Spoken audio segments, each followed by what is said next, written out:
Here we are having our partner HelpAge in collaboration with the ministry.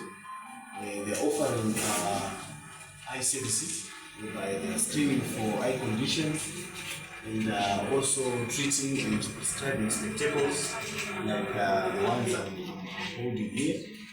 And the most unique thing about this program is that these spectacles are being provided at a very subsidized rate. As you know that spectacles are very expensive out there, but in HelpAge they've managed to source funds so that they can subsidize these services so that they can be accessible to our communities all around Manicaland.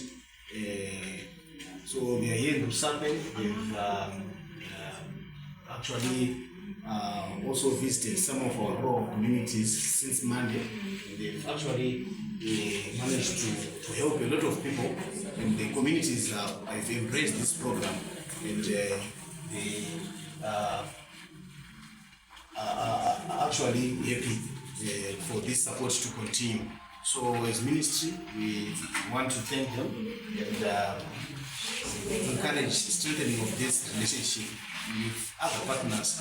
They can also copy from this gesture so that we can help our communities. As you know that things are very difficult these days. Money is hard to come by, but with such kind of subsidized rates, people can actually run around and try to get assistance. So in a nutshell, that's all I can say. Thank you very much. I'm Crispin Kazo from the HelpAge Zimbabwe, Programs Coordinator. We are doing inclusive eye health program in Manicaland, whereby we have targeted all the districts. Today we are at Rusape General Hospital, being our last district, Makon district, and we have so far reached out to more than 500 patients who have been prescribed with single visions and bifocal spectacles. This program has gone a long way in assisting the vulnerable people in our communities, and our approach of going to communities where people are living has created a huge demand in terms of health services.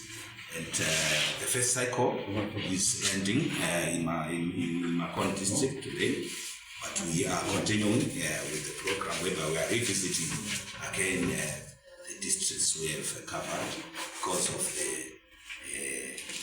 high demand which we have created. This program is being subsidized and people are paying $50 for a pair of spectacles, both single visions and bifocals. And we are in partnership with Indira University, who are assisting in cutting and fitting the spectacles. And through the engagement, through the collaboration with the Ministry of Health and other relevant stakeholders, this has gone a long way in reducing avoidable blindness in the communities. Thank you. Ndinonzi Joyce Karuwa, ndinobva kwaRusape Mvengere. Ndoda kutenda hurumende neweHelpAge watiunzira maglazi akachipa nekuti emumashopusi aya ari kudhura tikwanise kumatenga.